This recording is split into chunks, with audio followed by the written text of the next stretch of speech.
नमस्कार दोस्तों, peak PCS के इस वीडियो में आप लोगों का स्वागत है। उम्मीद करते हैं सब लोग बढ़िया होंगे। तो बिहार स्पेशल की श्रृंखला में जो है ये आज का 5वां वीडियो है और ये आखिरी वीडियो है, मतलब लास्ट वीडियो है। इस वीडियो में हम लोग जो बचे कुछ पॉइंट्स हैं या जो टॉपिक्स हैं वो सारे कवर कर लेंगे। तो इस वीडियो में स्टार्टिंग की बात करें तो हम लोग स्टार्ट करेंगे बिहार के बजट से, है ना। बिहार का बजट जो कि 2024-25 में आया है उससे संबंधित बातों को जो है हम लोग ध्यान देंगे। तो स्टार्ट करते हैं। तो क्या कहा गया है, बिहार बजट वर्ष 2024-25 को जो है बिहार के कौन कौन लोग पेश करे हैं, वित्त मंत्री और उप मुख्यमंत्री, है ना। कौन कौन, बिहार के उप मुख्यमंत्री और वित्त मंत्री कौन है, सम्राट चौधरी। इन्होंने जो 13 फरवरी 2024 को है पेश किया। इस बजट का कुल प्रावधान कितना किया गया है, तो 2,78,725.72, है ना। ये लाख करोड़ में होगा, तो इतना है। जो पिछले वित्त वर्ष से जो कि 2.61 लाख करोड़ से 6.43% अधिक है ना। तो इतना जो है अब की बार बढ़ा है। अगली बात करें तो बजट का मुख्य उद्देश्य क्या होता है, समावेशी और सतत विकास को बढ़ावा देना, है ना। सतत और समावेशी विकास को बढ़ावा देना। अगर बात करें कि कौन सा सेक्टर के लिए जो है कितने रुपए आवंटित किए गए हैं, तो देख लेते हैं। शिक्षा के लिए कितने हैं, तो शिक्षा के लिए जो है 52,639 करोड़, कितने 52,639 करोड़ शिक्षा पे खर्च किए गए हैं। और 16,323.8383 करोड़, कितने 16,323.83 करोड़ जो है गृह के लिए दिए गए हैं। सड़क की बात करें तो 15,235.12 करोड़ सड़क से संबंधित खर्चे के लिए दिए गए हैं। और स्वास्थ्य के लिए आवंटन की बात करें तो 14,932 करोड़, कितने 14,932 करोड़। और ग्रामीण विकास के लिए 14,996, है ना, 14,996 करोड़ खर्चे किए गए हैं। बात करें इन पांचों क्षेत्रों के लिए कुल व्यय जो है वो कुल बजट का 40.7% है ना। ये जो 5 चीज़ें दी गई हैं ये कुल बजट के 40.7% बजट को जो है आवंटित करती हैं अपने अंदर या समावित किए हुए हैं। बात करें यहाँ पे कुछ दिया है नोट्स में, तो वर्ष 2024-25 के लिए बिहार का सकल राज्य घरेलू, जिसको क्या कहते हैं GSDP, है ना, क्या हो जाएगा ग्रास स्टेट डोमेस्टिक प्रोडक्ट, है ना। तो वर्तमान मूल्यों पर जो है 9.761 लाख करोड़ हो जाएगा, कितना 9.761 लाख करोड़, है ना। तो इतना जो है बजट है टोटल। अब बात करते हैं वित्तीय संकेतक की, तो GSDP जो है कितना है 2024-25 के लिए 9,76,514, है ना, 9,76,514 करोड़, कितना 9,76,514 करोड़ ये टोटल है ना। जो पिछले वर्ष से ज़्यादा है, कितना ज़्यादा है 13.69%, है ना। और पिछले साल की बात करें तो पिछले साल का था 8,58,928 करोड़, है ना, इतना था पिछले वर्ष का। तो ये हो जाएगा 2023-24 और ये 2000 हो जाएगा 24-25। बात करें राजकोषीय घाटे की तो ये 29,095 करोड़ है, कितना 29,095 करोड़, जो कि GSDP का 2.98% है। तो राजकोषीय घाटा 2.98% हो जाएगा, है ना। और यह जो है 3% की सीमा के अंदर है। मतलब जो कहा गया है कि राजकोषीय घाटा कितना हो सकता है, तो 3% तक हो सकता है। तो 3% के अंदर ही है, मतलब घाटा आवश्यकता से ज़्यादा नहीं हुआ है, ठीक है। अगला व्यय का प्रभाव विभाजन की बात करें तो राजस्व व्यय कितना हुआ है ना। व्यय की बात करें तो दो प्रकार के व्यय होते हैं, एक तो राजस्व व्यय और पूंजीगत व्यय, है ना। तो राजस्व व्यय देख लेते हैं, तो 2,25,677 करोड़ ये जो है राजस्व व्यय है, कितना 2,25,677 करोड़, जो कि 2023-24 के संशोधित अनुमानों से 10% कम है। मतलब 2024-25 में जो है राजस्व व्यय 23-24 की अपेक्षा कम हुआ है। अगर पूंजीगत व्यय की बात करें तो ये हो जाएगा 29,416 करोड़, कितना 29,416 करोड़, है ना, जो कि कितना हो जाएगा, जो कि पिछले वर्ष के संशोधित अनुमानों से 26% कम है। ये भी जो कम हुआ है। तो पिछले साल की अपेक्षा अब की बार जो व्यय किया गया है वो काफ़ी कम हो गया है ना। प्रतिबद्ध व्यय की बात करें तो कुल प्रतिबद्ध व्यय वेतन, पेंशन, ब्याज भुगतान, ये सारी चीज़ें जो हैं इनको मिला के कितना हो जाएगा, तो 92,882 करोड़, कितना 92,882 करोड़, जो अनुमानित राजस्व प्राप्तियों का 41% है। मतलब जितनी राजस्व प्राप्तियाँ प्राप्त हुई हैं उसका 41% जो है इन चीज़ों में दिया था। किन चीज़ों में? वेतन हो गया, पेंशन, ब्याज भुगतान, सरकारी विभागीय अधिकारियों का खर्चा है ना, ये सब। फिर बात करें वेतन का हिस्सा कितना है, तो 40,559 करोड़। सिर्फ अधिकारियों के वेतन देने में जो 40,559 करोड़ रुपए हैं जो हैं खर्चे हो जाते हैं, जो कि 30.3% है टोटल बिहार के बजट का, है ना।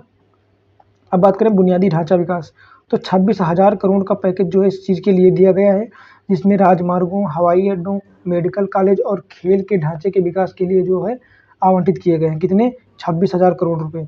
तो पूछा जा सकता है कि बुनियादी ढांचा विकास को कितना प्रदान किया गया है, तो 26,000 करोड़ हो जाएगा, है ना। देख लेते हैं बिहार बजट 2024-25। कुल राजस्व प्राप्तियाँ कितनी हैं? 2,24,350 करोड़। अगर कुल राजस्व प्राप्तियों की बात करें तो 2,24,350 करोड़ हो जाएगा, है ना। और कुल राजस्व व्यय की बात करें तो 2,25,677 करोड़, है ना। तो यहाँ पे देख सकते हैं कि यहाँ पे प्राप्तियाँ कम हुई हैं, खर्चा ज़्यादा हुआ है ना। तो 2,25,677 करोड़ रुपए जो है खर्चा हुआ है। अगर बात करें राजस्व घाटे की तो 1327 करोड़ रुपए का जो है राजस्व घाटा आया है ना, 1,327 करोड़। तो अगर इसमें से इसको घटा देंगे, मतलब व्यय में से आय को घटा देंगे, तो टोटल जो है घाटा आ जाएगा, राजस्व घाटा, है ना। फिर बात करें प्राथमिक राजस्व घाटा, कुल राजस्व घाटे से ब्याज भुगतान को घटाकर प्राप्त होता है। यह राज्य वित्तीय स्थिति को दर्शाता है। 2024-25 के बजट में प्राथमिक राजस्व घाटा निम्नलिखित है, किस प्रकार है देख सकते हैं। तो प्राथमिक राजस्व घाटा जो है वो 2,409 करोड़ है। कितना? 2,409 करोड़, है ना। यहाँ पे दिया गया है कि किस चीज़ में जो है कितना खर्चा किया गया है, तो प्रतिबद्ध व्यय जो करोड़ रुपए में दिया गया है। बात करें वेतन के लिए, है ना, वेतन के लिए जो है 40,559 करोड़ खर्चा किया गया है। कितना? 2024-25 में 40,559 करोड़, जो कि 24% है। पिछले बजट से परिवर्तन 24% का परिवर्तन आया है। अब अगर बात करें पेंशन में कितना खर्चा किया गया है, तो 31,796 करोड़, है ना। तो यहाँ पे 8% है। बात करें ब्याज का भुगतान कितना किया गया है, मतलब जो ब्याज हमारा था, लोन लिए थे, उस पर ब्याज का भुगतान कितना किया गया है, तो 20,526 करोड़। कितना? 20,526 करोड़, जो कि 12% है टोटल बजट का, है ना। अब राज्य सरकार की प्राप्तियों का ब्रेकअप बात करें कि मतलब कितनी प्राप्तियां कहाँ से हुई हैं, तो राज्य के द्वारा जो लगाए गए कर थे ना, जैसे भूमि कर हो गया और लॉटरी कर, ये सब जो कर राज्य के द्वारा लगाए जाते हैं, तो इनसे हमको कितनी प्राप्ति हुई है, कितना संग्रहण हुआ है, तो 54,300 करोड़, है ना। तो सबसे ज़्यादा जो है, सबसे ज़्यादा तो नहीं है, तो 54,300 करोड़ जो है राज्य के द्वारा लगाए गए करों से प्राप्त हुआ, जो कि 8% है पिछले बजट के परिवर्तन के अनुसार, है ना। राज्य के स्वयं गैर कर की बात करें, राज्य के स्वयं गैर कर तो वो हो जाएंगे 7,326 करोड़ के। कितने के? 7,326 CR, जो कि 11% है ना।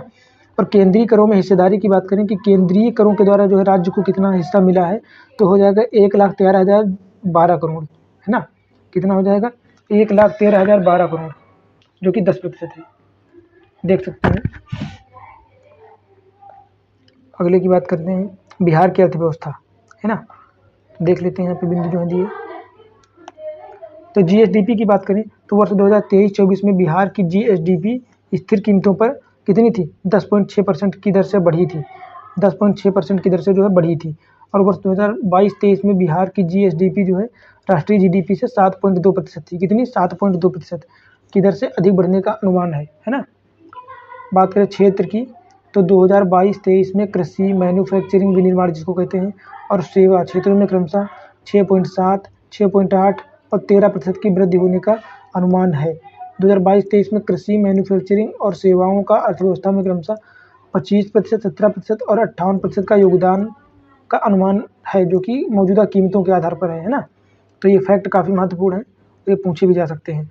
इसमें ऐसे पूछा जा सकता है, कैसे पूछा जा सकता है देख लेते हैं कि सबसे ज़्यादा हिस्सेदारी किसकी है, कृषि की या मैन्युफैक्चरिंग की या सेवा की।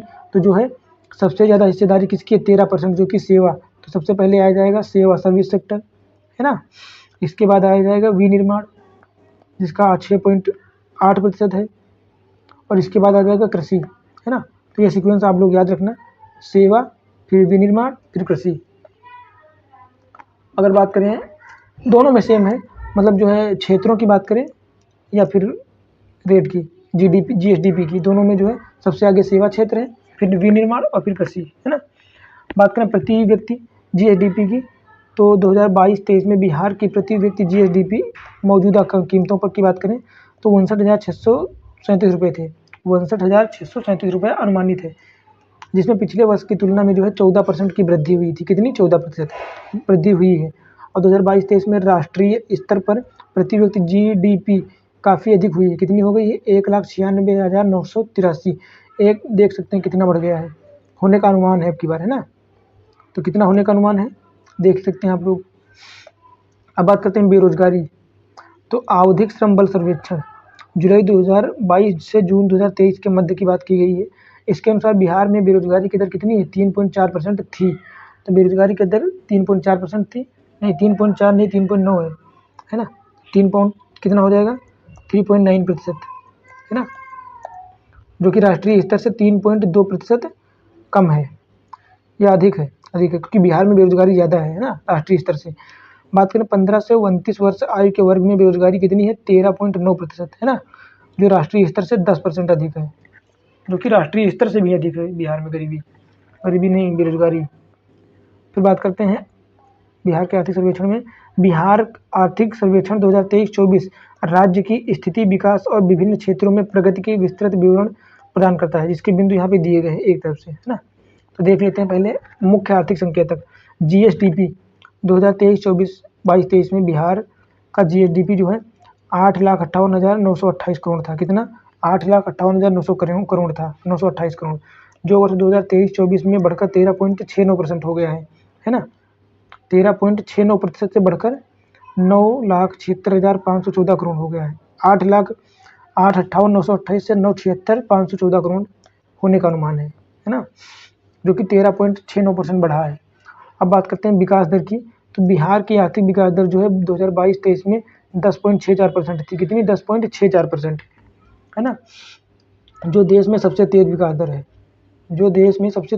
दर है, प्रति व्यक्ति आय की बात करें तो 2022-23 में बिहार की प्रति व्यक्ति आय 54,383 थी। कितनी? 54,383, जो कि 2023-24 में बढ़कर के 60,097 होने का अनुमान है।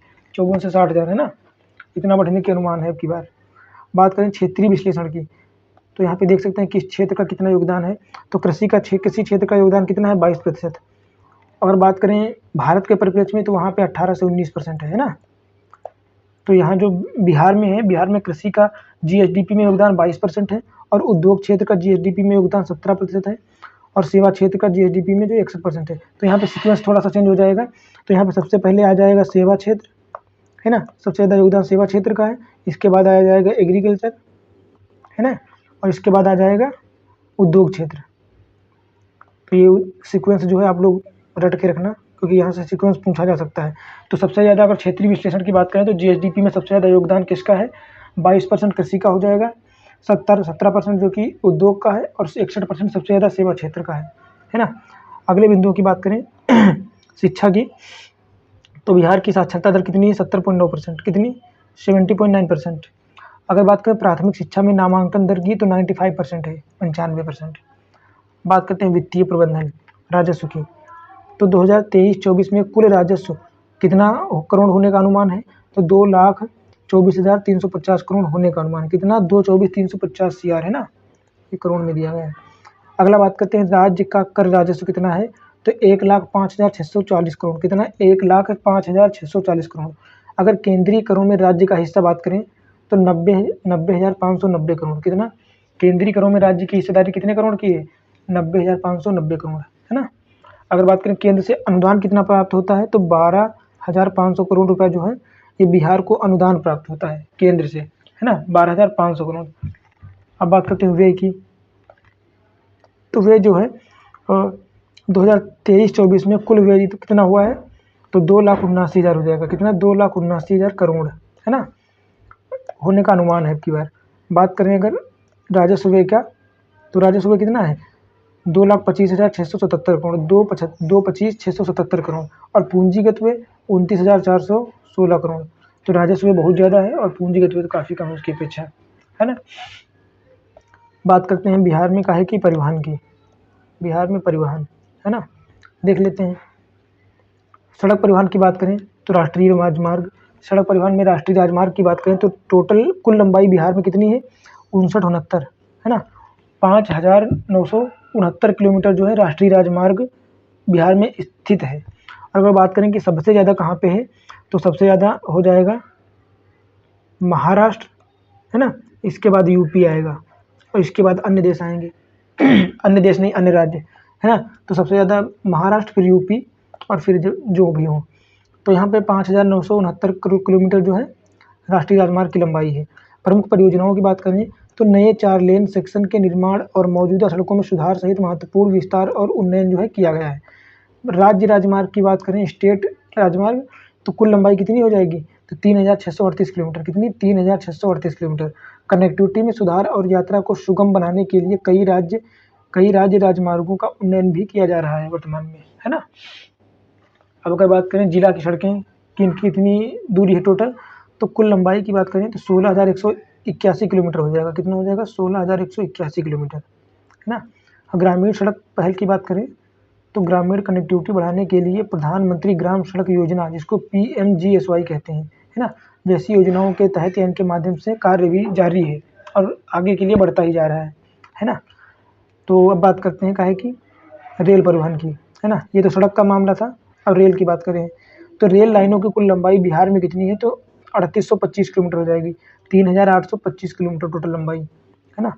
विद्युतीकरण की बात करें तो 2014 से अब तक 2320 किलोमीटर का जो है विद्युतीकरण किया जा चुका है। कितना, 2320 किलोमीटर का विद्युतीकरण हुआ है रेल लाइनों में। फिर बात करें जल परिवहन की, तो जल परिवहन राष्ट्रीय राजमार्ग वन गुजरता है, जो कि हल्दिया से पश्चिम बंगाल वाला है ना, वही। तो राष्ट्रीय राजमार्ग वन NW1, इसकी लंबाई कुल कितनी है, 1620 km, है ना। 1620 किलोमीटर जो है यहाँ बिहार से गुजरती है। बात करें कौन सा है, तो इलाहाबाद से हल्दिया, है ना। इलाहाबाद से हल्दिया हो जाएगा, जिसमें बिहार से गुजरने वाले हिस्से भी शामिल हैं।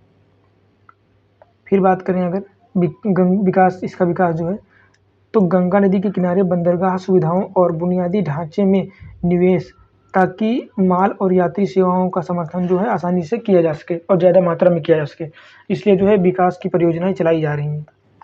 फिर बात करें राजगीर रोपवे, मतलब राजगीर बिहार का जिला है ना, तो वहाँ से जो है रोपवे बनाया जा रहा है, उसकी बात की गई है। तो यह रोपवे जहाँ राजगीर के सुंदर शहर, कहाँ से, सुंदर शहर में स्थित है और इसे भारत का सबसे पुराना रोपवे माना जाता है।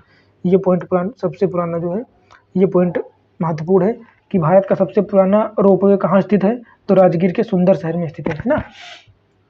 इसमें 2 प्रकार की सवारी हैं, एकल सीटर चेयर लिफ्ट और 8 सीटर कैबिन।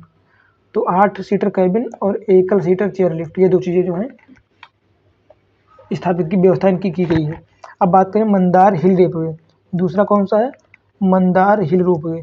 यह रोपवे बांका जिले में स्थित है। कहाँ, बांका जिले में, जिसे राज्य पर्यटन विभाग द्वारा बनाया गया है और सितंबर 2021 में मुख्यमंत्री नीतीश कुमार, है ना, तो सितंबर 2021 में CM नीतीश कुमार द्वारा इसका उद्घाटन किया गया था। किसका, मंदार हिल रोपवे का, है ना।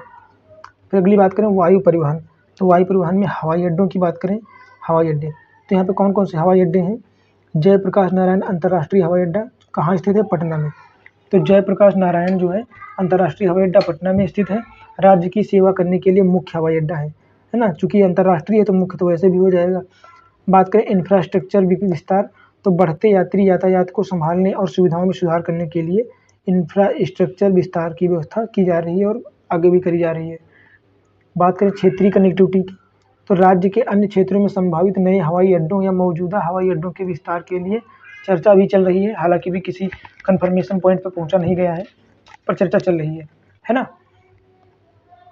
तो बात करते हैं अगले बिंदुओं की मुख्य विशेषताएं क्या हैं, और निर्माण की बात कर लेते हैं।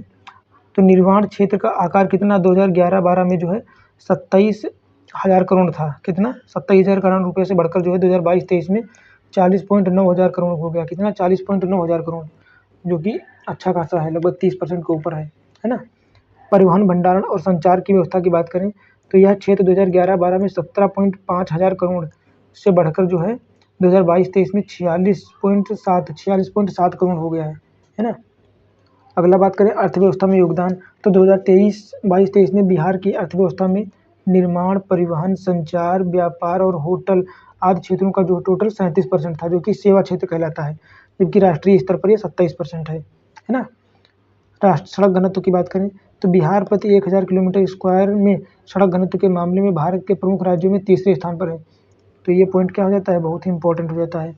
तो सड़क घनत्व के मामले में बिहार तीसरे स्थान पर है ना। परिवहन मोटर वाहन पंजीकरण की बात करें तो 2022 में बिहार में पंजीकरण की संख्या 1,25,000 के मामले में उत्तर प्रदेश और महाराष्ट्र के बाद तीसरे स्थान पर। उत्तर प्रदेश महाराष्ट्र के तीसरे के बाद जो है तीसरे स्थान पर कौन आता है, बिहार, वाहन पंजीकरण के मामले में, है ना, जो कि 1,25,000 है। अन्य की बात करें तो परिवहन से संबंधित नीतियों की बात करें तो बिहार स्वच्छ ईंधन नीति 2019 में लाई गई थी। कब लाई गई थी, 2019 में। देख लेते हैं क्या है। तो स्वच्छ ईंधन और प्रौद्योगिकी को बढ़ावा देकर वाहन उत्सर्जन को कम करना, वायु गुणवत्ता और सार्वजनिक स्वास्थ्य में सुधार करने का जो है लक्ष्य रखा गया है ना, ताकि कार्बन फुटप्रिंट कम से कम किया जा सके, है ना। जलवायु परिवर्तन कम होगा, GHG कम होगा, मतलब ग्रीन हाउस गैस उत्सर्जन भी उसी हिसाब से कम होगा। फिर बात करें इलेक्ट्रिक वाहन नीति 2023, क्या इलेक्ट्रिक वाहन नीति 2023, इसका क्या उद्देश्य था, तो प्रदूषण कम करने और टिकाऊ परिवहन को बढ़ावा देने के लिए प्रोत्साहन, बुनियादी ढांचे के विकास और सब्सिडी के माध्यम से इलेक्ट्रिक वाहनों को अपनाने का समर्थन जो है दिया गया था इसमें, है ना। फिर बात करते हैं अगले पॉइंट की, तो वाहन स्क्रैपिंग नीति। स्क्रैपिंग मतलब बदल देना या चेंज कर देना। तो देख लेते हैं क्या हो जाएगा वाहन स्क्रैपिंग नीति। तो पुराने प्रदूषणकारी वाहनों की सेवानिवृत्ति को प्रोत्साहित करना ताकि उत्सर्जन को कम किया जा सके और नए पर्यावरण अनुकूल मॉडलों के उपयोग को जो है बढ़ावा दिया जा सके, ताकि जलवायु परिवर्तन और उत्सर्जन को कम से कम किया जा सके, है ना, प्रदूषण को खत्म किया जा सके। बात करें प्रदूषण नियंत्रण, तो प्रदूषण नियंत्रण के कड़े मानदंड लागू करना ताकि वाहन उत्सर्जन की निगरानी और कमी सुनिश्चित हो तथा पर्यावरणीय मानकों का पालन करते हुए स्वच्छ ऊर्जा सुनिश्चित की जा सके, है ना। कैसी ऊर्जा, स्वच्छ ऊर्जा जो है सुनिश्चित की जा सके। अब बात करते हैं अगला पॉइंट, अगला टॉपिक क्या हो जाएगा, कृषि एवं संबंधित क्षेत्र। बिहार के कृषि और संबंधित क्षेत्र देख लेते हैं जल्दी से। GSVA, है ना, इसको GVA कहते हैं। अगर सेंट्रल लेवल की बात करें तो ये GVA हो जाएगा, GVA मतलब ग्रास वैल्यू एडिशन, है ना। देख लेते हैं औसत योगदान की बात करें तो कृषि और संबद्ध क्षेत्रों ने 2018-19 से 22-23 तक बिहार के सकल राज्य मूल मतलब GSVA में 20% की योगदान दिया है। कितना, 20%, है ना। अगली बात करें क्षेत्रीय विभाजन की, तो क्षेत्रीय विभाजन क्या है, फसल क्षेत्र GVA का 9.9% है। मतलब फसल क्षेत्र जो है वो GSVA का कितना है, 9% हो जी। और अगर बात करें पशुपालन तो ये GSVA का 6.6% हो जाएगा, कितना, 6.6%। और मत्स्य पालन और जलीय कृषि का बात करें तो ये 1.8% तथा वन और लकड़ी का GSVA जो है 1.6%। तो इनका जो है क्या क्रम मिलाने को दे सकता है, कैसे कि सबसे ज़्यादा क्या है, फिर उसके बाद क्या है, फिर उसके बाद क्या है, तो ऐसे क्रम हो जाएगा। कैसे, ऐसे सबसे ज़्यादा फसल क्षेत्र हो जाएगा, इसके बाद पशुपालन, इसके बाद मत्स्य पालन और जलीय कृषि, और फिर सबसे लास्ट में वन और लकड़ी आएगा, है ना। अब बात करते हैं फसल उत्पादन के मामले में, तो शुद्ध बुआई क्षेत्र जो है 50.70 लाख हेक्टेयर है। कितना, शुद्ध बोया गया क्षेत्र 50.70 लाख हेक्टेयर है, जो बिहार के कुल भौगोलिक क्षेत्रफल का कितना है, 54.2%, जो कि काफ़ी है ना। अगले की बात करें अनाज उत्पादन, तो 2022-23 में 19,776 टन, कितना, 19,736 हज़ार टन का उत्पादन किया गया है। अगर पुरस्कार की बात करें तो बिहार को चावल, गेहूं, मक्का के उत्पादन में जो है उत्पादन और उत्पादकता में आगामी या अपनी उपलब्धियों के लिए 5 कृषि कर्मण पुरस्कार, कितने, 5 जो है कृषि कर्मण पुरस्कार प्रदान किए गए हैं। तो ये भी एक हिसाब से बिहार स्पेशल के लिए जो है महत्वपूर्ण बिंदु हो जाता है। किस किस के लिए, तो पूछा जा सकता है किस किस कौन कौन सी फसल हो जाएगी, तो उसमें चावल हो जाएगी और गेहूँ हो जाएगी, मक्का, तो ये तीनों फसल हो जाएंगी, है ना। अगली बात करें गन्ना उत्पादन, तो 2022-23 में जो है 214.76 लाख टन गन्ना उत्पादन किया गया है। अगर उपज की बात करें तो प्रति हेक्टेयर औसत उपज कितनी हो जाएगी, 98.73 टन, कितनी, 98.73 टन, है ना। अगर बात करें वित्त पोषण की तो 2022-23 में बीज उत्पादन जो है वितरण और किसान प्रशिक्षण के लिए कितना, 12,1275.62, कितना, 1275.62 लाख आवंटित किए गए हैं, लाख टन, है ना। अगली बात करें सिंचाई की बात करते हैं। अब देख लेते हैं सिंचाई क्षमता कितनी है बिहार में, तो मार्च 2023 तक 37.38 लाख हेक्टेयर सिंचाई क्षमता का सृजन किया गया है। कितने लाख टन, कितने लाख हेक्टेयर? तो 37.38 मतलब 37.4 लाख टन है, 4 लाख हेक्टेयर सिंचाई क्षेत्र है ना। प्राप्त सिंचाई की बात करें तो प्रमुख और मध्यम सिंचाई परियोजनाओं के तहत 25.04 लाख हेक्टेयर भूमि सिंचाई की गई है। किसके? मध्यम और प्रमुख सिंचाई परियोजनाओं के माध्यम से। अगर बात करें प्रमुख पहल, तो हर खेत तक सिंचाई का पानी योजना का उद्देश्य असिंचित गांवों को सिंचाई सुविधा प्रदान करना है, जिसके लिए 2023-24 के लिए 200 करोड़ रुपए आवंटित किए गए हैं। कितने? 200 करोड़ रुपए। काहे के लिए? असिंचित गांव तक पानी या जल की सुविधा जो है, सिंचित जल की सुविधा सुनिश्चित करने के लिए। अगला बिंदु पोल्ट्री और मत्स्य है ना। पोल्ट्री और मत्स्य पालन के लिए क्या व्यवस्थाएं की गई हैं? अंडा उत्पादन। तो 2022-23 में 327.43 करोड़ अंडे उत्पादित किए थे। कितने? 327.43 करोड़। और मछली उत्पादन की बात करें तो 2022-23 में 8.46 लाख टन मछली का उत्पादन किया गया। कितना? 8.46 लाख।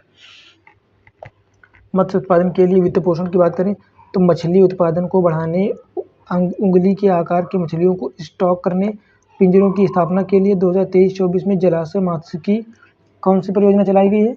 जलाशय मात्स्यिकी विकास योजना। इसके तहत कितने रुपए दिए गए हैं? तो 292.38 लाख आवंटित किए गए हैं। 292.38 लाख है ना, इनका आवंटन किया गया है। फिर बात करते हैं बिहार में जो महत्वपूर्ण योजनाएं हैं, है ना। तो बिहार की महत्वपूर्ण योजनाएं कौन सी हैं, देख लेते हैं हम लोग। सबसे पहले आ जाएगी बिहार परिवेश योजना 2024, जो कि इसी बजट सत्र में जो है चलाई गई है। कौन सी? बिहार सरकार द्वारा इस बिहार परिवेश योजना 2024। तो बिहार सरकार द्वारा इस योजना के माध्यम से बिहार राज्य में रहने वाले वे सभी अनाथ और निराश्रित बच्चे, कौन कौन? अनाथ और निराश्रित बच्चे जिनके माता पिता बीमारी के चलते अनाथ और निराश्रित हो चुके हैं, को आर्थिक सहायता प्रदान की जाएगी। कौन सी परियोजना? बिहार परवरिश योजना। बिहार परवरिश योजना। तो इसका उद्देश्य जो है, इसकी नाम से भी पता चल सकता है। तो बात करें उन सभी बच्चों को इस योजना के तहत हर महीने 1000 रुपये दिए जाएंगे। कितने? प्रत्येक बच्चे को या प्रत्येक पर्सन को जो है प्रत्येक महीने के हिसाब से 1000 रुपये दिए जाएंगे, मतलब 1 साल के लिए 12,000 रुपये, है ना। अगली की बात करें, अगली योजना तो बिहार लघु उद्यमी योजना 2024। कौन सी? बिहार लघु उद्यमी योजना 2024। बात करते हैं मुख्य बिंदु क्या है। मुख्यमंत्री ने आर्थिक रूप से संघर्ष कर रहे परिवारों को अपना व्यवसाय शुरू करने में सहायता करने के लिए, है ना, बिहार लघु उद्यमी योजना शुरू की गई है। बिहार सरकार ने बिहार लघु उद्यमी योजना 2024 के तहत लगभग 94 लाख परिवारों को प्रति परिवार, है ना, प्रति परिवार 2 लाख रुपए की सहायता देने की जो है वचनता रखी है ना, वित्तीय सहायता प्रदान करने का मार्ग सुनिश्चित किया है। ये एक प्रकार से जो है ये स्ट्रीट वेंडर के टाइप में है। हालांकि उसमें 10,000 रुपये पहले दे जाते थे, फिर इनको जो है पे करने पर 20,000, फिर ऐसे बढ़ता चला जाता है रेशियो। तो ये भी उसी हिसाब से दी गई है ना।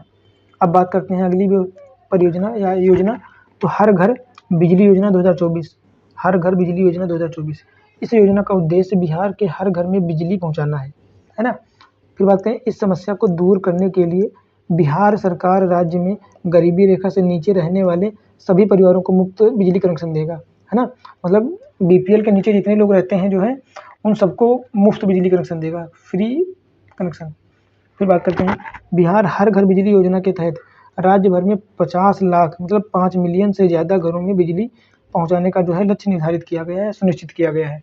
तो ये भी अच्छी खासी एक परियोजना हो सकती है ना। फिर बात करें बिहार मुफ्त लैपटॉप योजना 2024। बिहार मुफ्त लैपटॉप योजना 2024। बिहार राज्य सरकार द्वारा 12वीं पास और कॉलेज में पढ़ाई कर रहे हैं, मतलब जो 12वीं पास कर चुके हैं और जो कॉलेज में दाखिला ले चुके हैं या पढ़ाई कर रहे हैं, है ना, और आर्थिक रूप से कमजोर छात्रों के लिए बिहार फ्री लैपटॉप योजना शुरू की गई है। योजना के तहत सरकार आर्थिक रूप से कमजोर वर्ग के ऐसे छात्रों जिनको लैपटॉप खरीदने के लिए सहायता राशि दी जाएगी, जो लैपटॉप खरीदने में असमर्थ है ना। तो इनके लिए कोई जो है रखा गया होगा आधार बेस, किन किन बच्चों को जो है कितने इनकम पे दिया जाएगा उस हिसाब से। फिर बात करते हैं मुख्यमंत्री कन्या सुरक्षा योजना 2024। कौन सी? मुख्यमंत्री कन्या सुरक्षा योजना 2024। इस योजना का मुख्य उद्देश्य भ्रूण हत्या को रोकना है ना, भ्रूण हत्या को रोकने के लिए, जो भी जन्म से पहले ही मार दिए जाते हैं बेचारे, उनके लिए। इस योजना के माध्यम से प्रदेश में जन्म लेने वाली बेटियों के नाम पर, है ना, जो बेटियां जन्म लेती हैं उनके नाम पर 2,000 रुपये का निवेश किया जाएगा। कितने का? 2,000 रुपये का। और 18 वर्ष की आयु पूर्ण होने के पश्चात उनको परिपक्वता मूल्य के बराबर राशि प्रदान की जाएगी। मतलब प्रत्येक वर्ष जो है कितने 2000 रुपये निवेश किए जाएंगे, है ना। और फिर उसी हिसाब से जब 18 साल की हो जाएंगी फिर उनको परिपक्वता के हिसाब से जितने पैसे बन जाएंगे उतने दे दिए जाएंगे, है ना, उनके शादी या पढ़ाई आदि के लिए खर्चे के लिए। फिर बात करें अगली योजना, बिहार ग्रामीण आजीविका परियोजना, है ना। तो बिहार ग्रामीण आजीविका संवर्धन सोसाइटी, जिसको BRLPS कहते हैं। क्या कहते हैं? BRLPS, Bihar rural livelihood promotion society, है ना, जीविका योजना, जो कि ये योजना का नाम है। फिर बात करें बिहार ग्रामीण आजीविका परियोजना विश्व बैंक द्वारा सहायता प्राप्त है। ये पूछा जा सकता है, विश्व बैंक द्वारा सहायता प्राप्त बिहार सरकार की एक परियोजना है। इसका उद्देश्य ग्रामीण गरीब महिलाओं को स्वयं सहायता समूह, है ना, क्या कहते हैं इनको? SHGs, है ना, सेल्फ हेल्प ग्रुप्स, इसमें संगठित करना है, फिर उनको जो है सहायता प्रदान करी जाएगी, है ना, SHGs के माध्यम से। फिर अगली कौन सी सोसाइटी हो जाएगी योजना? बिहार सम्मुख नलकूप योजना, बिहार सम्मुखी नलकूप योजना 2024।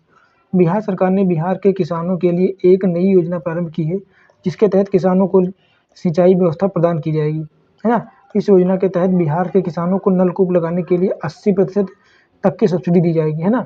मान लो अगर 100 रुपये लगने वाले हैं, जिसमें 80 रुपये सरकार दे देगी और 20 रुपये केवल किसान को लगाना होगा, है ना।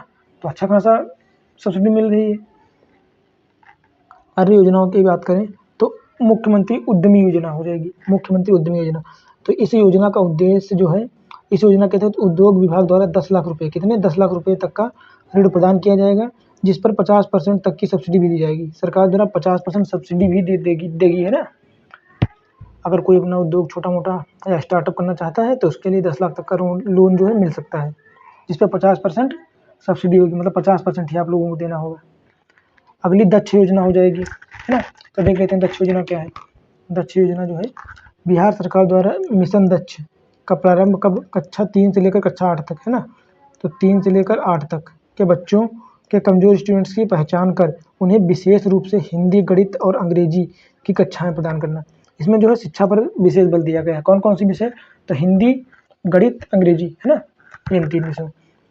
फिर बात करते हैं मुख्यमंत्री भिक्षावृत्ति निवारण योजना, MBNY।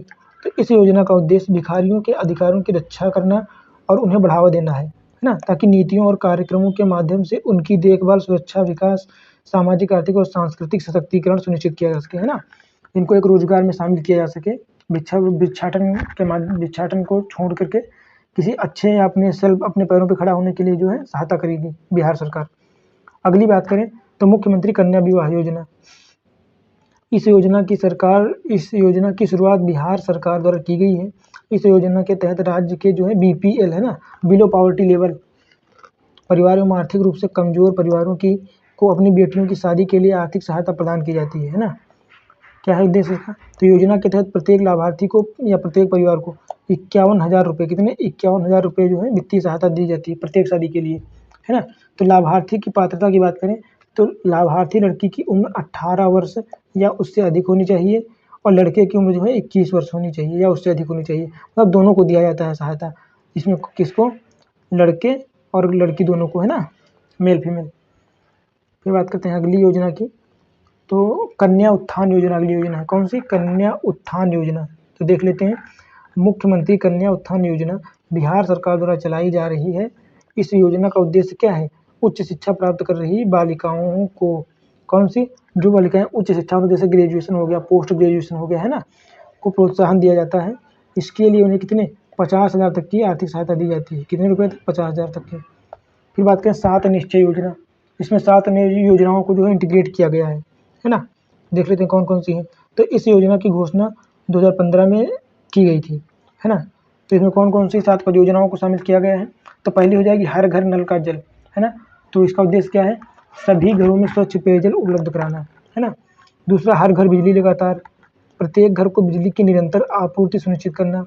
अगली है गली नाली पक्कीकरण, मतलब सभी गली और नालियों का जो है पक्कीकरण करना, जिससे स्वच्छता और आवागमन में सुधार को बढ़ावा दिया जा सके, है ना। फिर है शौचालय निर्माण, घर का सम्मान, प्रत्येक घर में शौचालय की सुविधा प्रदान कर स्वच्छता और सम्मान में वृद्धि करना, है ना। क्योंकि खुले में शौच करना जो है गंदगी, प्रदूषण और इन चीज़ों को फैलाती है, जो कि अंततः जो है स्वास्थ्य को प्रभावित करती हैं निगेटिव रूप में। फिर बात करें आर्थिक हल युवाओं को बल। इसमें क्या है, युवाओं के लिए कौशल विकास और रोजगार के अवसर बढ़ाने के बारे में बात की गई है ना। फिर बात करें आरक्षित रोजगार, महिलाओं का अधिकार। सरकारी नौकरियों में महिलाओं को 35% आरक्षण प्रदान करना, ये उद्देश्य है इसका। फिर बात करें स्वच्छ गांव समृद्ध गांव, मतलब गांव में स्वच्छता और समृद्धि के लिए आवश्यक उपाय करना। इसका ये कहाँ से प्रेरित हो सकती है, तो ये मिशन लाइफ से प्रेरित हो सकती है ना, जिसमें लोगों को अपने व्यवहार में परिवर्तन करना चाहिए, है ना, जागरूकता बढ़ाने के लिए।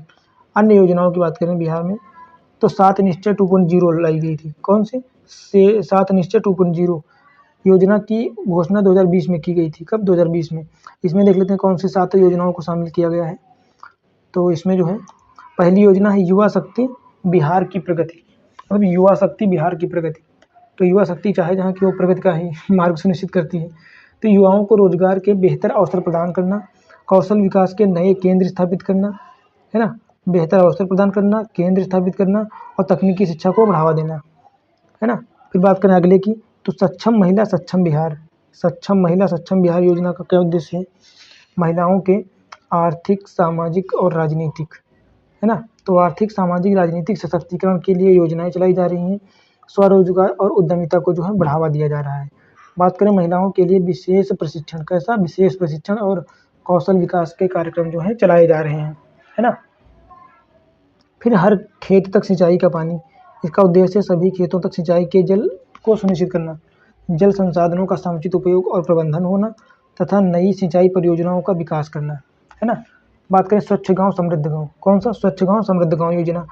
स्वच्छता और स्वास्थ्य सेवाओं में सुधार, ग्रामीण क्षेत्रों में ठोस अपशिष्ट प्रबंधन प्रणाली की स्थापना और गाँव में हरियाली और पर्यावरण संरक्षण के उपाय प्रदान करना। फिर बात करते हैं शिक्षित बिहार विकसित बिहार। शिक्षा की गुणवत्ता में सुधार, नए स्कूलों और कॉलेजों की स्थापना, डिजिटल शिक्षा को बढ़ावा देना, ये सारे उद्देश्य जो हैं शिक्षित बिहार विकसित बिहार की है। अन्य योजनाओं की बात करें तो सुलभ संपर्कता, गाँव और शहरों के मध्य बेहतर कनेक्टिविटी को बढ़ावा देना, नई सड़कें, पुल और सार्वजनिक परिवहन सेवाओं का विकास, यातायात और परिवहन में प्रणाली में शुद्धता, है ना, यातायात और जो है परिवहन प्रणाली में सुधार करना, यही तो संपर्क होता है, बढ़ाएगा। अगले टॉपिक की बात करें तो सभी के लिए शुद्ध पेयजल। प्रत्येक घर में शुद्ध पेयजल की सुविधा होना, पानी की गुणवत्ता और वितरण में व्यवस्था होना और जल संरक्षण तथा पुनर्चक्रण की योजनाएं, है ना। तो ये सारी योजनाएं वही हैं जो किसमें की गई हैं, 7 निश्चय परियोजना के माध्यम से जो 7 निश्चय 2.0 लाया गया है, इसमें उन्हीं योजनाओं का जो है कार्यकाल बढ़ा दिया गया है और कुछ थोड़ा सा डिफरेंट कर दिया गया, बाकी सब सेम है ना। तो अन्य परियोजना की बात करें तो बिहार मुख्यमंत्री आवास योजना, इसका क्या उद्देश्य है? इस योजना के माध्यम से राज्य के आर्थिक रूप से कमजोर परिवारों को घर की मरम्मत के लिए 1,20,000, कितना? घर की मरम्मत के लिए 1,20,000 रुपये की सहायता प्रदान की जाएगी, ताकि इस राशि का लाभ प्राप्त कर राज्य के नागरिक अपने घर की मरम्मत अच्छे से करवा सकें और निवास को जो है सुनिश्चित कर सकें, है ना। अगली योजना हो जाएगी बिहार बेरोजगार भत्ता योजना। तो लाभार्थी की पात्रता क्या हो कि वो बिहार का निवासी हो, 20 से 25 वर्ष के मध्य उसकी अवधि होनी चाहिए और आवेदक कम से कम 12वीं कक्षा उत्तीर्ण होना चाहिए ना, तभी उसको बेरोजगारी भत्ता मिलेगा। 20 से 25 साल का होना चाहिए, बिहार का निवासी होना चाहिए और कक्षा 12 पास कर चुका हो, है ना। अगली है वित्तीय सहायता। इस योजना के तहत लाभार्थी को इसमें कितना दिया जाता है? रोजगार भत्ता, तो 1,000 रुपये प्रतिमाह दिया जाता है। कितना? 1,000 रुपये प्रतिमाह। और सहायता अधिकतम 2 वर्षों तक चलेगी, है ना, केवल 2 वर्षों तक दिया जाएगा ये। तो कितना हो जाएगा? 12 दूनी 24,000 हो जाएगा दोनों का, है ना, और 2 सालों में। तो इस प्रकार जो है हम लोगों ने सारी योजनाएं जो बिहार की स्पेशल थी वो सारी कवर कर ली हैं। अब क्या देखेंगे? बिहार में मेला, त्यौहार और महोत्सव, है ना, कि बिहार में कौन कौन से मेले होते हैं, कौन कौन से त्यौहार मनाए जाते हैं, कौन कौन से महोत्सव होते हैं, ये सारी चीज़ें देख लेते हैं। और देख लेते हैं कौन कौन सी चीज़ें अभी हम लोग कवर कर चुके हैं। तो देख लेते हैं, यहाँ पे हम लोगों ने बिहार का बजट देखा है ना, बिहार बजट, फिर बिहार की अर्थव्यवस्था से संबंधित सारे बिंदु और बिहार का आर्थिक सर्वेक्षण देख लिया है, बिहार में परिवहन, है ना, और बिहार में जो है कृषि एवं संबंधित क्षेत्र, फिर बिहार में योजनाएं, इतने टॉपिक हम लोगों ने जो है कवर कर लिया है। अब क्या देखेंगे? अब देखेंगे बिहार में मेला, त्यौहार और महोत्सव। तो सोनपुर पशु मेला की बात करते हैं, सोनपुर पशु मेला, है ना। तो सोनपुर पशु मेला जो है इसे हरिहर क्षेत्र मेला भी कहते हैं। क्या कहते हैं? हरिहर क्षेत्र मेला। तो सोनपुर मेले को जो क्या कहते हैं? हरिहर क्षेत्र मेला भी कहते हैं। यह एशिया का सबसे बड़ा पशु मेला है। ये point be noted be milord है ना, क्योंकि ये एशिया का सबसे बड़ा पशु मेला है ना, तो ये तो महत्वपूर्ण बिंदु है। इसके बाद बिहार के सोनपुर में गंगा और गंडक नदियों के संगम पर लगता है ना। ये जो सोनपुर पशु मेला है ये सोनपुर में जो है गंगा और गंडक नदियों के संगम स्थान पर लगता है। यह मेला प्रत्येक वर्ष कार्तिक पूर्णिमा मतलब नवंबर से दिसंबर के मध्य, नवंबर दिसंबर कार्तिक पूर्णिमा के दौरान जो है आयोजित किया जाता है ना। बात करें मेले का मुख्य आकर्षक या आकर्षण क्या है? पशुओं का व्यापार हो गया, जिसमें कौन कौन से पशु? हाथी, घोड़े, गाय, भैंस, ऊंट, बकरी आदि को शामिल किया जाता है। कौन कौन से पशुओं का व्यापार क्या है? हाथी, घोड़े, गाय, ऊंट, भैंस और बकरी। पशु प्रेमी और व्यापारी यहाँ बड़े पैमाने पर पशुओं की खरीद बिक्री खरीद फरोख्त करने आते हैं, है ना। फिर बात करते हैं हरिनाथ मंदिर में पूजा अर्चना और स्नान की परंपरा भी है। मतलब इस मेले में हरिनाथ मंदिर है और यहाँ पे पूजा अर्चना करते हैं लोग, और यहाँ की स्नान परंपरा भी जो है बहुत ही विख्यात है।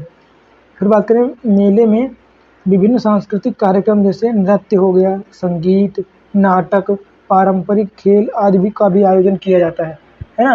किस मेले में? सोनितपुर मेला। कौन सा? सोनपुर मेला। अन्य की बात करें सोनपुर मेले में, तो मेले में विभिन्न प्रकार की वस्तुओं की दुकानें लगती हैं। यहाँ कृषि उपकरण, हस्तशिल्प, कपड़े, खिलौने, आभूषण, है ना, आदि चीज़ें उपलब्ध होती हैं। और विभिन्न राज्य सरकारें और कंपनियाँ अपने उत्पादों और सेवाओं को प्रदर्शनी भी लगाती हैं यहाँ पे, है ना। सोनपुर मेला मतलब काफ़ी बड़ा मेला है। इसके बाद की बात करें तो हो जाएगा छठ पूजा। कौन सा? छठ पूजा, है ना। तो छठ पूजा बिहार का सबसे महत्वपूर्ण पूजा है ना। सब बिहार का सबसे प्रमुख और सबसे फेमस जो है कौन सा है? छठ पूजा।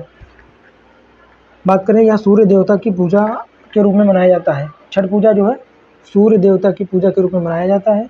समय की बात करें तो यह त्यौहार कार्तिक महीने की शुक्ल पक्ष की षष्ठी या षष्ठी को मनाया जाता है। यह आमतौर अक्टूबर नवंबर कब मनाया जाता है?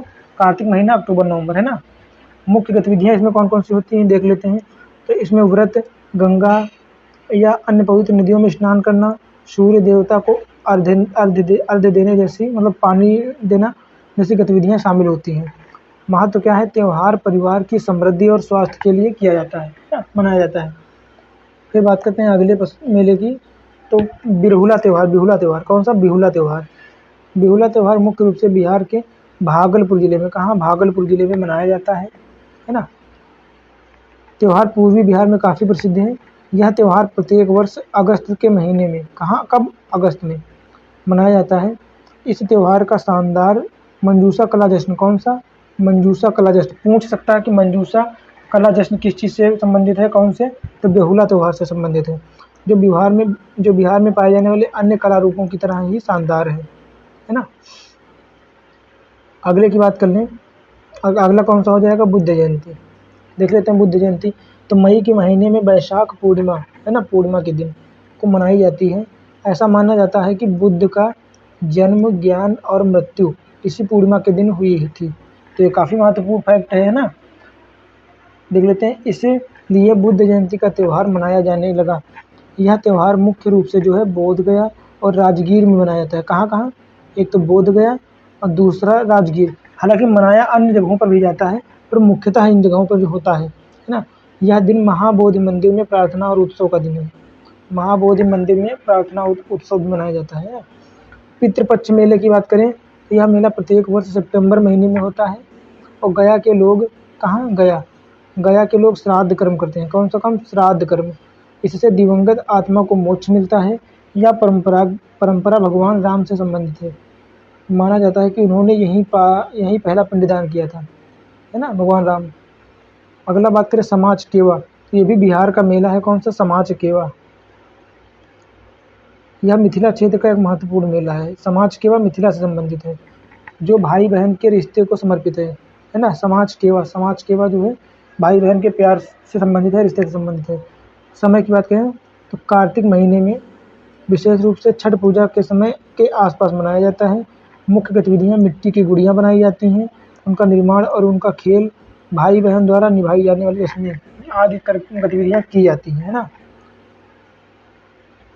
अन्य की बात करें तो मलमास मेला, कौन सा? मलमास मेला, मलमास। प्रत्येक यह समय समय प्रत्येक तीसरे वर्ष 32 माह एवं 16 दिन के पश्चात इसका आयोजन किया जाता है ना। मान लेते हैं आज 10 तारीख है, 10 मई है, मान लेते हैं आज 10 मई है, 10 मई 2023। तो अगला मलमास मेला कब होगा? इसमें कितने दिन जोड़ने पड़ेंगे? 32 माह, है ना। तो 32 माह प्लस 16 दिन, इतने जोड़ने पड़ेंगे, फिर जो दिन आएगा उस दिन ये मनाया जाएगा पर्व, है ना। फिर बात करते हैं मलमास मेला राजगीर में आयोजित किया जाता है। कहाँ? राजगीर, जो हिंदू धर्म के महत्वपूर्ण तीर्थ स्थलों में से एक है ना। तो राजगीर हिंदू धर्म। अगला बात करें, इस महीने में तीर्थ यात्रा और स्नान का विशेष महत्व है, क्योंकि यह माना जाता है कि इस समय जो है पवित्र नदियों और कुंडों में स्नान करने से पापों का नाश हो जाता है ना। और क्या होता है? मोक्ष की प्राप्ति हो जाती है। अगली बात करें तो मेले के दौरान श्रद्धालु विभिन्न पवित्र कुंडों में स्नान करते हैं। सप्तधारा, ब्रह्म कुंड, सूर्य कुंड और मखदूम कुंड प्रमुख हैं, है ना। विभिन्न मंदिरों में पूजा अर्चना और धार्मिक अनुष्ठान भी किए जाते हैं, जैसा कि आप लोग देख ही सकते हैं। अगला क्या हो जाएगा? सिमरिया मेला का महत्व और इतिहास। कौन सा मेला? सिमरिया मेला। देख लेते हैं।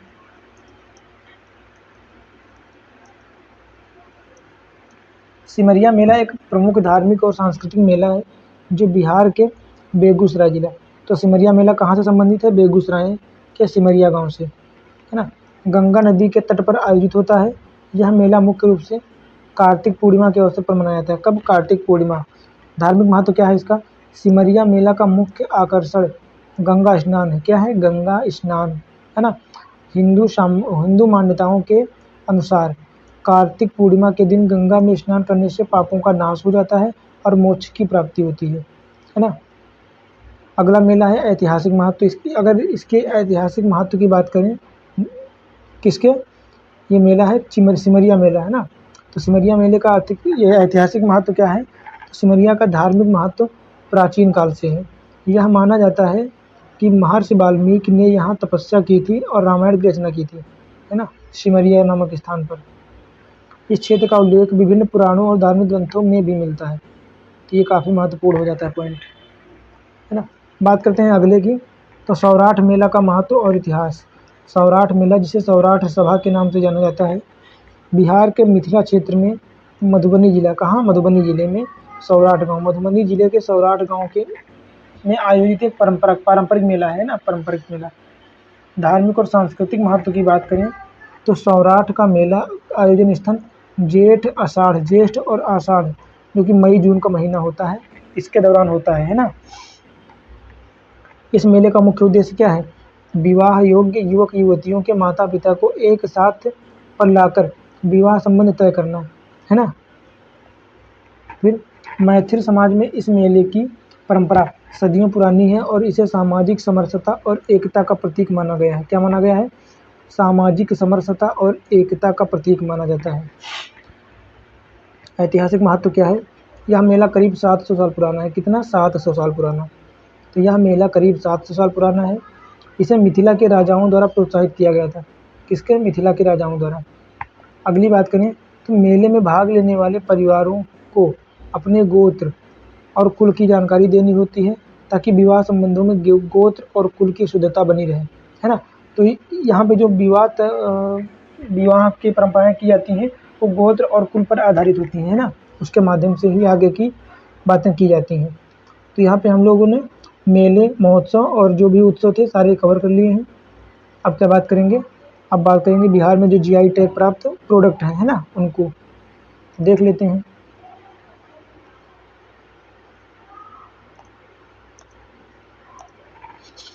तो देख लेते हैं पहली कौन सी हो जाएगी। तो पहली हो जाएगी मधुबनी पेंटिंग, है ना। मधुबनी पेंटिंग या मिथिला पेंटिंग कहते हैं इसको। इसका स्थान क्या होगा? तो इसका स्थान हो जाएगा मिथिला क्षेत्र, है ना, विशेष रूप से मधुबनी जिला। और ये बहुत इम्पोर्टेंट है। बात करें तो यहाँ से कहाँ कहाँ क्वेश्चन पूछे गए हैं। सबसे पहले बात करें तो यूपी पीसीएस, है ना, UP-PCS, RO-ARO, बिहार PCS, और इसके साथ कहाँ पूछे जा चुके हैं, क्योंकि मैंने खुद देखा है PYQs में, तो UPSC और RAS है ना, इन सारे एग्जामों में कम से कम 2 से 3 बार जो है इनको रिपीट किया गया है। तो ये काफ़ी महत्वपूर्ण है, इसका एक एक बिंदु जो है महत्वपूर्ण है। तो मधुबनी या मिथिला पेंटिंग जो है ये कहाँ, मिथिला क्षेत्र की है और मधुबनी जिला संबंधित है। विशेषता क्या है इसकी, तो यह पारंपरिक कला रूप मिथिला क्षेत्र है ना, यह पारंपरिक कला रूप मिथिला क्षेत्र की सांस्कृतिक और धार्मिक जीवन की झलक दिखाती है ना। इसमें जो है प्राकृतिक रंगों का उपयोग किया जाता है और चित्रकारी में देवी देवताओं, प्राकृतिक दृश्यों और पौराणिक कथाओं, इनका जो है क्या चित्रण किया जाता है, किनका किनका, देवी देवताओं, प्राकृतिक दृश्यों और पौराणिक कथाओं का, है ना। देख लेते हैं आगे, इसको GI टैग कब दिया गया था मिथिला पेंटिंग को या मधुबनी पेंटिंग को, तो इसको 2007 में GI टैग दिया गया था, है ना, पूछा जा सकता है हालांकि। फिर अगला बात करें तो मधुबनी भागलपुरी सिल्क, किसको, भागलपुरी सिल्क, स्थान तो भागलपुर जिला हो जाएगा, है ना। विशेषताओं की बात करें तो भागलपुर रेशम की साड़ियाँ और वस्त्र अपनी उत्कृष्ट बुनाई और गुणवत्ता के लिए जानी जाती है ना। यह रेशम विश्व भर में अपने मुलायम और चमकदार कपड़े के लिए जानी जाती है। अगर बात करें GI टैग की, तो इसको 2009 में, कब, 2009 में जो है GI टैग प्रदान किया गया था। अब बात करते हैं कतरनी चावल, तो ये कतरनी चावल कहाँ कहाँ पाया जाता है, तो ये भागलपुर में पाया जाता है, बांका और अन्य नज़दीकी जिलों में पाया जाता है। कहाँ कहाँ, भागलपुर, बांका। बात करें, यह चावल अपनी सुगंध और स्वाद काहे के लिए जाना जाता है, सुगंध और स्वाद के लिए, है ना। कतरनी चावल की विशेषता यह है कि यह छोटे हल्के भूरे रंग के दानों में होता है, हल्के छोटे और भूरे रंग के दानों में, और इसकी सुगंध बहुत ही उत्कृष्ट होती है। फिर इसको कब दिया गया GI टैग, 2018 में, है ना। तो कतरनी चावल को 2018 में जो है GI टैग प्रदान किया गया। अगली बात करें तो मगही पान, है ना, मगही पान को GI टैग दिया गया है, जो कि कहाँ पाया जाता है, तो नालंदा, गया और मुंगेर जिलों में पाया जाता है। मगही पान नालंदा, गया और मुंगेर के जिलों में पाया जाता है। मगही पान अपनी विशिष्ट मिठास और सुगंध के लिए, काहे के लिए, मिठास और सुगंध के लिए जाना जाता है। यह पान विशेष रूप से पारंपरिक समारोहों और धार्मिक अनुष्ठानों में उपयोग किए जाते हैं, और 2018 में इनको GI टैग दिया गया, कब, 2018। फिर शाही लीची की बात करें तो शाही लीची मुजफ्फरनगर से संबंधित है, कहाँ से, मुजफ्फरनगर से संबंधित है। शाही लीची अपने रसदार और मीठे फल के लिए, काहे के लिए, रसदार और मीठे फल के लिए प्रसिद्ध है। गुणवत्ता और स्वाद अन्य लीचियों से इसका जो है विशिष्ट है, अलग है और अच्छा है ना।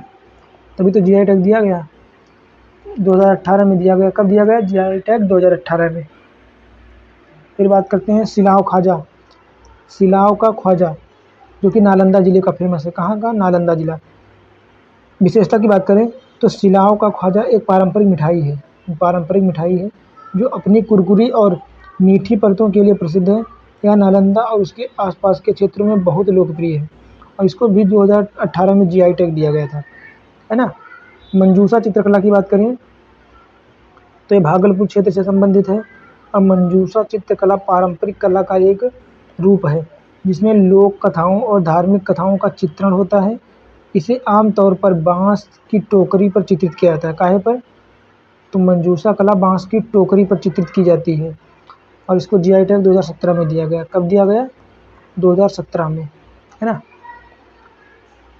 तो यहाँ पे जितने GI टैग से संबंधित महत्वपूर्ण वस्तुएं या प्रोडक्ट थे उनको हम लोगों ने देख लिया है।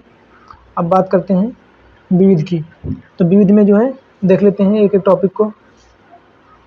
यहाँ पे देख लेते हैं कि किस व्यक्ति को जो है कौन कौन से नामों से, अन्य नामों से पुकारा जाता था, जो कि बिहार से संबंधित व्यक्ति हैं, कहाँ से, बिहार से। तो देख लेते हैं एक एक लोग को।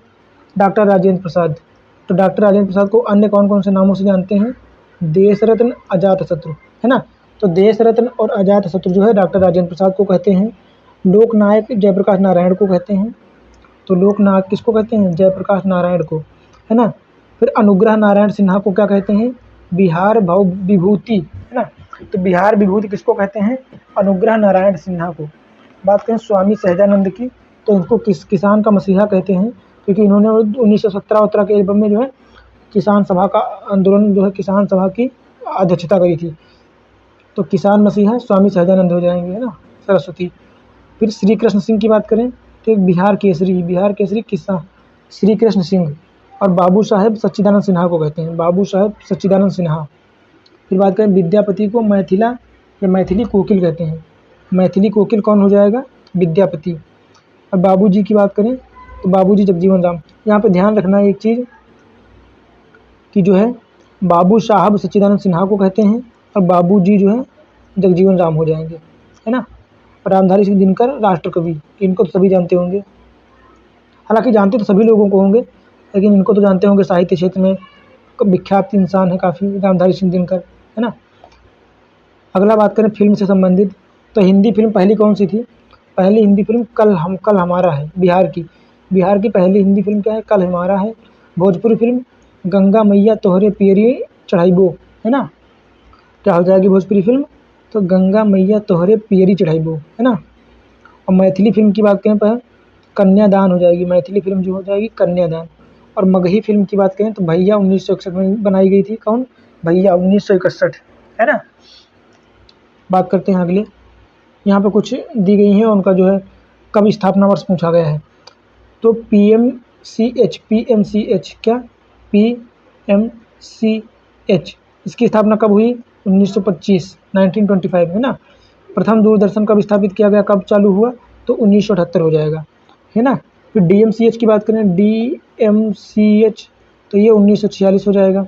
और आरपी कृषि विश्वविद्यालय जो कि पूसा, ये 1905 से संबंधित है ना। तो इस प्रकार ये काफ़ी महत्वपूर्ण हो जाते हैं। अगली बात करें पत्र के नाम, प्रथम पत्र और उसके नाम, है ना। तो हिंदी समाचार पत्र पहला हिंदी समाचार पत्र कौन सा, बिहार बंधु, जो कि 1874 में निकाला गया है। बिहार की बात की जा रही है ना, क्योंकि बिहार स्पेशल चल रहा है ना, तो बिहार का पहला हिंदी समाचार कौन सा हो जाएगा, बिहार बंधु 1874। दैनिक समाचार कौन सा, सर्वहितैषी 1890, कौन, सर्वहितैषी 1890। अंग्रेजी समाचार की बात करें तो द बिहार हेराल्ड, तो कौन सा, द बिहार हेराल्ड, जो कि साप्ताहिक था, कैसा था, साप्ताहिक। और अंग्रेजी दैनिक समाचार की बात करें तो ये हो जाएगा द सर्चलाइट, कौन सा, द सर्चलाइट। अगली बात करें, कुछ दिया गया है, कुछ लोगों को भारत रत्न दिया गया है और यहाँ पे वर्ष दिया गया है ना। तो सबसे पहले किसको दिया गया था, तो सबसे पहले दिया गया था डॉक्टर राजेंद्र प्रसाद को 1962, और डॉक्टर जाकिर हुसैन 1963, जयप्रकाश नारायण को 1999, फिर बिस्मिल्लाह खां को 2001 तथा कर्पूरी ठाकुर को 2024 में दिया गया, अभी हाल ही में, है ना, 2024 कर्पूरी ठाकुर। अगली चीज़ें देखते हैं, बिहार में गंगा नदी के किनारे 12 ज़िले हैं, है ना। गंगा नदी जहाँ से निकलती है वो 12 ज़िलों से निकलती है, कौन कौन से देख लेते हैं। सबसे पहले बक्सर, पटना, बेगूसराय, कटिहार, भोजपुर, वैशाली, मुंगेर, भागलपुर, सारण, समस्तीपुर, खगड़िया और लखीसराय, है ना। इन जिलों से जो है गंगा नदी वहाँ से होकर गुजरती है। कितने ज़िले हैं, 12। एक बार फिर से देख लेते हैं, बक्सर, पटना, बेगूसराय, कटिहार, भोजपुर, वैशाली, मुंगेर, भागलपुर, सारण, समस्तीपुर, खगड़िया और लखीसराय, है ना। तो यहाँ से होकर गुजरती है। अन्य की बात करें, याज्ञवल्क्य, तो इनका वर्णन जो है रामायण में है, ये विदेह के राजा जनक के समकालीन थे, है ना, विदेह के राजा के समकालीन थे, कौन, याज्ञवल्क्य। आर्यभट्ट की बात करें तो ये बिहार के गणितज्ञ एवं खगोल शास्त्री थे। इनका जन्म कुसुमपुर, कहाँ, कुसुमपुर मतलब पाटलिपुत्र में हुआ था। इन्होंने बीज गणित की आधारशिला रखी एवं आर्यभट्टियम की रचना की, कहा है कि आर्यभट्टियम। अगली की बात करें, गुरु गोविंद सिंह, इनका जन्म 22 दिसंबर 1962 को पटना साहिब में हुआ था, कहाँ, पटना साहिब। यह सिखों के 10वें गुरु हैं, गुरु गोविंद सिंह सिखों के 10वें गुरु, है ना। अब जो की बात करें तो अब विविध की बात करते हैं, मिसलेनियस, जो कि यहाँ से भी काफ़ी क्वेश्चन पूछे जाते हैं और शायद ये लास्ट स्लाइड है ना, तो देख लेते हैं जल्दी से।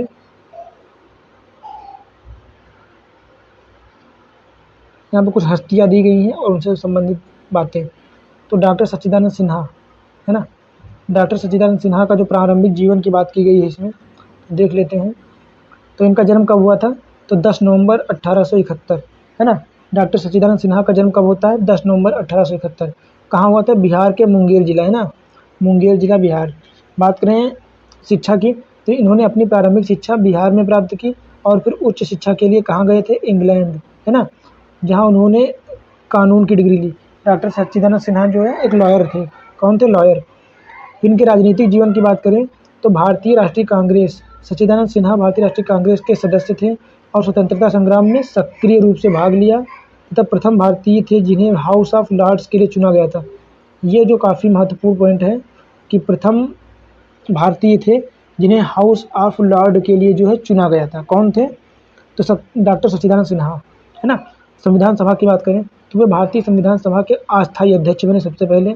डॉक्टर राजेंद्र प्रसाद तो बाद में बनते हैं, पहले बनते हैं, जो कि कब हुआ था? 9 दिसंबर 1946, है ना, बता देते हैं यहाँ पे। 9 दिसंबर 1946 को जो है पहली संविधान सभा बैठती है, तो वहाँ पे जो इनको अस्थायी अध्यक्ष बनाया जाता है। फिर बात करते हैं, पहली बैठक 9 दिसंबर 1946 को हुई थी और सच्चिदानंद सिन्हा को अस्थायी अध्यक्ष बनाया जाता है। वे बिहार एवं उड़ीसा के विधान परिषद सदस्य थे। कहाँ के? बिहार और उड़ीसा के विधान परिषद के सदस्य थे और कई विधायी कार्यों में योगदान दिया इन्होंने। किसने? डॉक्टर सच्चिदानंद सिन्हा ने। फिर बात करें इनके निधन की, तो इनका निधन कब होता है? 6 मार्च 1950, है ना, 6 मार्च 1950 को इनका जो है निधन हो जाता है। फिर बात करते हैं अगले पर्सन की, जो कि मौलाना मजहरुल हक हैं। कौन है? मौलाना मजहरुल हक। देख लेते हैं इनके बारे में। मौलाना मजहरुल हक, इनका जन्म कब होता है? 22 दिसंबर 1866। कब? 22 दिसंबर 1866 को बिहार के पटना जिले के ब्रहानपुर में, कहाँ? पटना के ब्रहानपुर में हुआ था। इन्होंने अपनी प्रारंभिक शिक्षा पटना में प्राप्त की और इंग्लैंड ये भी गए थे, है ना, और उन्होंने यहाँ से इंग्लैंड से इन्होंने भी कानून की डिग्री ली। फिर बात करते हैं राजनीतिक जीवन, तो मौलाना मजहरुल हक भारतीय राष्ट्रीय कांग्रेस के सक्रिय सदस्य थे। कैसे? सक्रिय।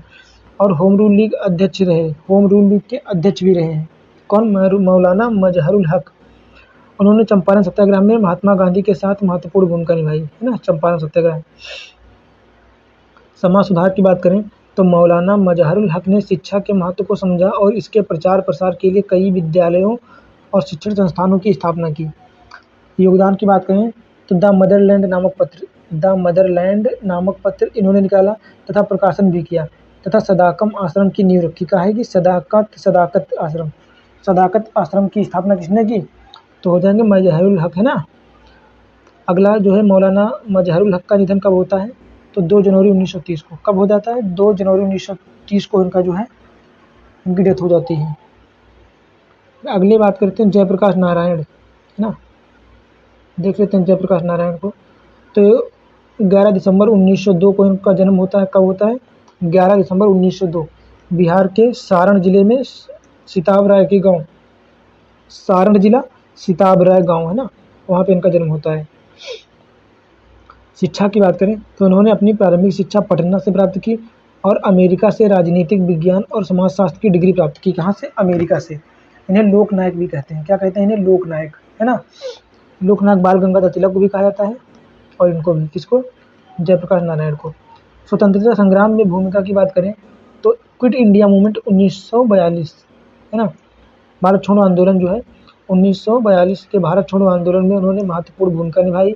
समाजवादी विचारधारा के समर्थक थे और भारतीय समाजवादी पार्टी के संस्थापक भी थे। किसके? भारतीय समाजवादी पार्टी के संस्थापक थे। फिर बात करते हैं स्वतंत्रता के बाद का योगदान, तो इन्होंने विनोबा भावे के साथ मिलकर भूदान आंदोलन का समर्थन किया, है ना।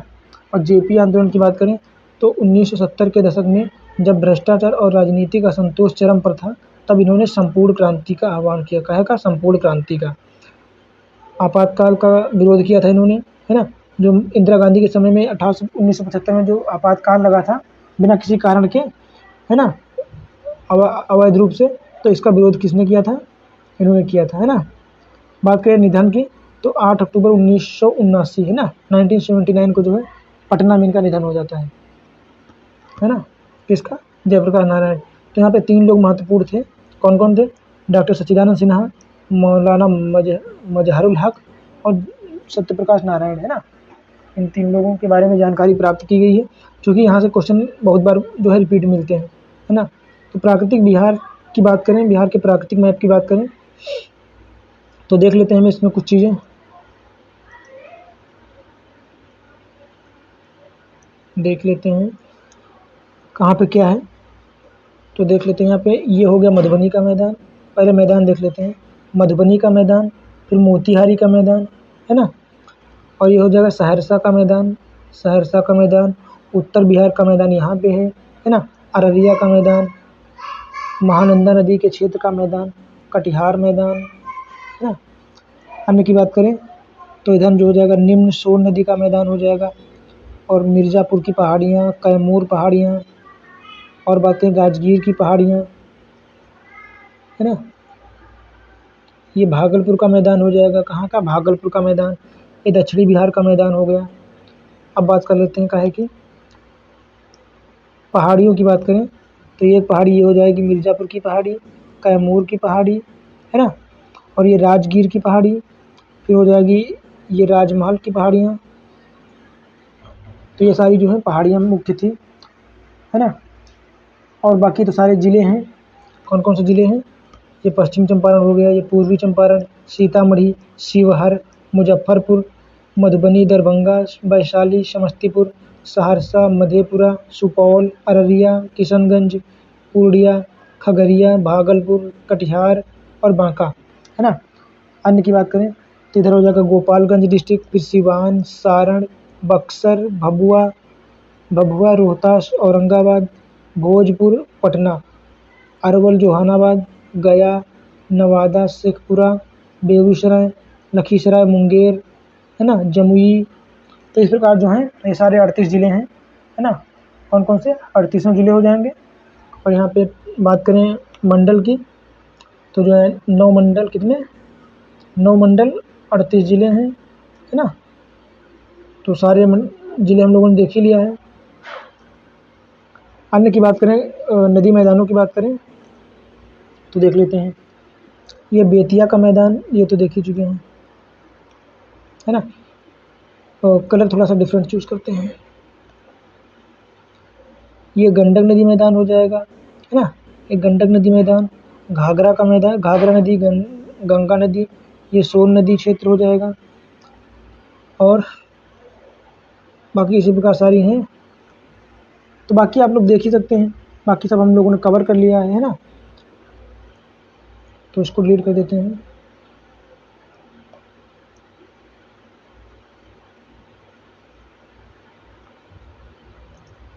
जैसा कि देख सकते हैं यहाँ पे नेपाल की सीमा लगती है उत्तर से, है ना। तो उत्तर में नेपाल और दक्षिण में जो हो जाएगा, दक्षिण में गया हो जाएगा, है ना, क्योंकि गया यहाँ तक फैला हुआ है तो गया हो जाएगा दक्षिण में। पश्चिम की बात करें तो उत्तर प्रदेश लगता है, और इधर दक्षिण में बांग्लादेश और दक्षिण में झारखंड। तो उत्तर में नेपाल से सीमा लगती है और दक्षिण में झारखंड, पश्चिम में उत्तर प्रदेश, पूर्व में जो है बांग्लादेश से सीमा साझा करती है ना। तो इस प्रकार से जो है हम लोगों ने बिहार स्पेशल टोटल जो है कंप्लीट कर लिया है ना, कंप्लीट।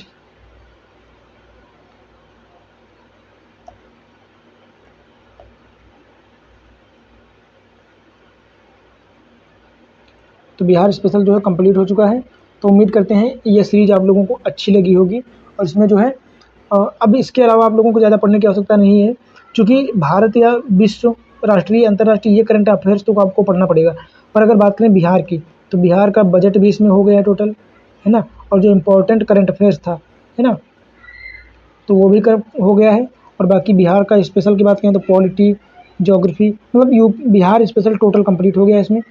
इस सारे फैक्ट बस आप लोगों को क्या करना है कि या फिर इन्हीं वीडियो को 2 से 3 बार जो है, मतलब पहली बार में जब देखना तो नॉर्मल स्पीड पे देखना, फिर दूसरी बार जब देखना तो 1.5 या 2 जो भी आपको पसंद हो या जिसमें आप कंफर्टेबल हो, स्पीड लगा से 1 से 2 बार, और एग्ज़ाम से पहले 1 से 2 बार वीडियो को देख लें टोटल। मुझे उम्मीद है आप 80% प्लस जो क्वेश्चन यहाँ से आएंगे वो आप कवर कर पाओगे और अच्छे से कर पाओगे, है ना।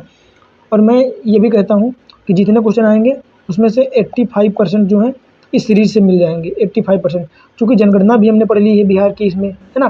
तो मतलब बिहार स्पेशल से जितने भी इम्पोर्टेंस पॉइंट थे सारे इस वीडियो में कवर हो गए हैं, है ना।